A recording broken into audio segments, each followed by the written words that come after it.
The Art of Public Speaking by Dale Carnegie and Joseph Berg Essenwein. Section 12. Chapter 12. The Voice. Oh, there is something in that voice that reaches the innermost recesses of my spirit. Longfellow. Christus. The dramatic critic of the London Times once declared that acting is 9/10 voice work. Leaving the message aside, the same may justly be said of public speaking. A rich, correctly used voice is the greatest physical factor of persuasiveness and power, often overtopping the effects of reason. But a good voice, well handled, is not only an effective possession for the professional speaker, it is a mark of the personal culture as well, and even a distinct commercial asset. Gladstone himself, the possessor of a deep musical voice, has said, 90 men in every 100 in the crowded profession will probably never rise above mediocrity because the training of the voice is entirely neglected and considered of no importance. These are words worth pondering.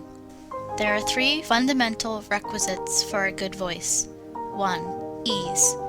Signor Bonci of the Metropolitan Opera Company says that the secret of good voice is relaxation. And this is true, for relaxation is the basis of ease. The airwaves that produce voice result in a different kind of tone when striking against relaxed muscles than when striking constricted muscles. Try this for yourself. Contract your muscles of your face and throat as you do in hate, and flame out, "I hate you!" Now relax as you do when thinking gentle, tender thoughts and say, "I love you." How different the voice sounds. In practicing voice exercises and in speaking, never force your tones. Ease must be your watchword. The voice is a delicate instrument, and you must not handle it with hammer and tongs.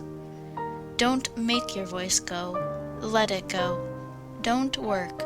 Let the yoke of speech be easy and its burden light. Your throat should be free from strain during speech. Therefore it is necessary to avoid muscular contraction. The throat must act as a sort of chimney or funnel for the voice. Hence, an unnatural constriction will not only harm its tones, but injure its health. Nervousness and mental strain are common sources of mouth and throat constriction. So make the battle for poise and self-confidence, for which we pleaded in the opening chapter. But how can I relax, you ask? By simply willing to relax. Hold your arm out straight from your shoulder. Now, withdraw all power and let it fall. Practice relaxation of the muscles of the throat by letting your neck and head fall forward. Roll the upper part of your body around, with the waistline acting as a pivot. Let your head fall and roll around as you shift the torso to different positions. Do not force your head around, simply relax your neck and let gravity pull it around as your body moves. Again, let your head fall forward on your breast. Raise your head, letting your jaw hang. Relax until your jaw feels heavy, as though it were a weight hung to your face. Remember, you must relax the jaw to obtain command of it. It must be free and flexible for the molding of tone, and to let the tone pass out unobstructed. The lips also must be made flexible, to aid in the molding of clear and beautiful tones. For flexibility of lips, repeat the syllables mo, me.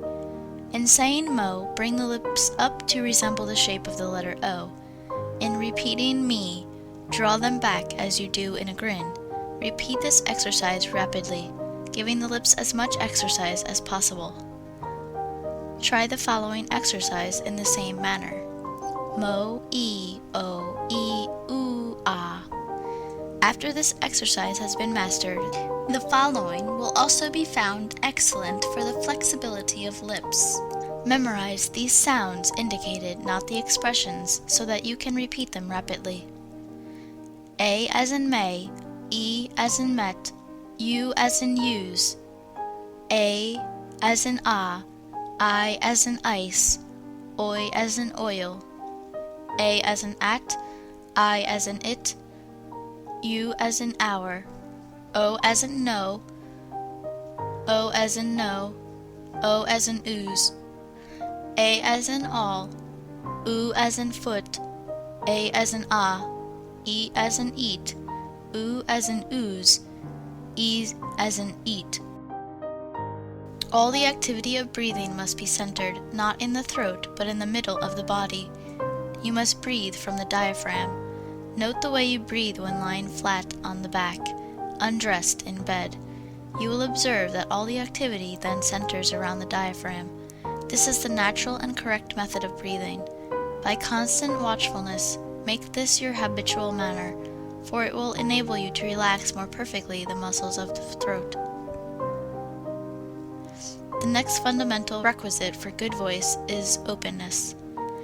If the muscles of the throat are constricted, the tone passage partially closed, and the mouth kept half shut, how can you expect the tone to come out bright and clear, or even to come out at all? Sound is a series of waves, and if you make a prison of your mouth, holding the jaws and lips rigidly, it will be very difficult for the tone to squeeze through, and even when it does escape, it will lack the force and carrying power. Open your mouth wide, relax all the organs of speech, and let the tone flow out easily.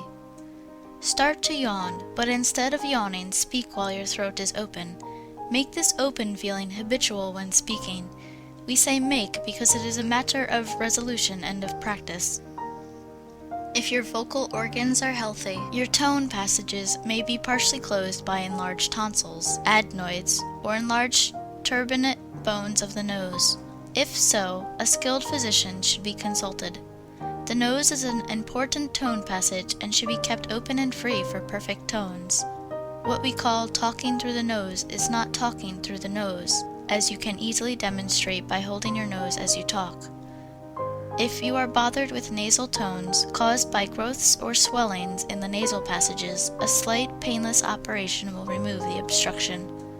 This is quite important, aside from voice, for the general health will be much lowered if the lungs are continually starved for air. The final fundamental requisite for good voice is forwardness. The voice that is pitched back in the throat is dark, somber, and unattractive. The tone must be pitched forward, but do not force it forward. You will recall that our first principle was ease. Think the tone forward and out. Believe it is going forward and allow it to flow easily. You can tell whether you are placing your tone forward or not by inhaling a deep breath and saying ah, with the mouth wide open, trying to feel the little delicate sound waves strike the bony arch of the mouth just above the front teeth.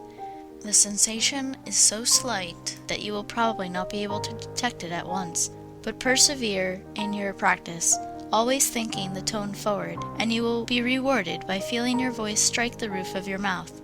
A correct forward placing of the tone will do away with the dark, throaty tones that are so unpleasant, inefficient, and harmful to the throat. Close the lips, humming and an. Think the tone forward. Do you feel it strike the lips? Hold the palm of your hand in front of your face and say vigorously, crash, dash, whirl, buzz. Can you feel the forward tones strike against your hand? Practice until you can. Remember, the only way to get your voice forward is to put it forward. How to develop the carrying power of the voice. It is not necessary to speak loudly in order to be heard at a distance. It is necessary only to speak correctly. Edith Wynne Matheson's voice will carry in a whisper throughout a large theater. A paper rustling on the stage of a large auditorium can be heard distinctly in the furthermost seat in the gallery. If you will only use your voice correctly, you will not have much difficulty in being heard. Of course, it is always well to address your speech to the furthest auditors. If they get it, those nearer will have no trouble. But aside from this obvious suggestion, you must observe these laws of voice production. Remember to apply the principles of ease, openness, and forwardness. They are the prime factors in enabling your voice to be heard at a distance. Do not gaze at the floor as you talk. This habit not only gives the speaker an amateurish appearance, but if the head is hung forward, the voice will be directed towards the ground instead of floating out over the audience. Voice is a series of air vibrations. To strengthen it, two things are necessary: more air or breath, and more vibration. Breath is the very basis of voice. As a bullet with little powder behind it will not have force and carrying power, so the voice that has little breath behind it will be weak. Not only will deep breathing from the diaphragm, give the voice a better support, but it will make it a stronger resonance by improving the general health. Usually, ill health means a weak voice, while abundant physical vitality is shown through a strong, vibrant voice. Therefore, anything that improves the general vitality is an excellent voice strengthener, provided you use the voice properly. Authorities differ on most of the rules of hygiene, but on one point they all agree: vitality and longevity are increased by deep breathing. Practice this until it becomes second nature. Whenever you are speaking, take in deep breaths, but in such a manner that the inhalations will be silent. Do not try to speak too long without renewing your breath. Nature cares for this pretty well unconsciously in conversation, and she will do the same for you in platform speaking if you do not interfere with her premonitions. A certain very successful speaker developed voice carrying power by running across country, practicing his speech as he went. The vigorous exercise forced him to take deep breaths and developed lung power. A hard-fought basketball or tennis game is an efficient way of practicing deep breathing. When these methods are not convenient, we recommend the following. Place your hands at your sides on the waistline. By trying to encompass your waist with your fingers and thumb, force all the air out of your lungs. Take a deep breath. Remember, all the activity is to be centered in the middle of the body. Do not raise your shoulders. As the breath is taken, your hands will be forced out. Repeat the exercise, placing your hands on the small of the back and forcing them out as you inhale. Many methods for deep breathing have been given by various authorities. Get the air into your lungs. That is the important thing. The body acts as a sounding board for the voice, just as the body of the violin acts as a sounding board for its tones. You can increase its vibrations by practice. Place your fingers on your lips and hum the musical scale, thinking and placing the voice forward on the lips. Do you feel the lips vibrate? After a little practice, they will vibrate, giving a tickling sensation. Repeat this exercise, throwing the humming sound into the nose. Hold the upper part of the nose between the thumb and forefinger. Can you feel the nose vibrate? Placing the palm of your hand on top of your head, repeat this humming exercise. Think the voice there as you hum in head tones. Can you feel the vibration there? Now place the palm of your hand on the back of your head, repeating the foregoing process. Then try it on the chest. Always remember to think your tone where you desire to feel the vibrations. The mere act of thinking about any portion of your body will tend to make it vibrate. Repeat the following after a deep inhalation, endeavoring to feel all portions of your body vibrate at the same time. When you have attained this, you will find that it is a pleasant sensation.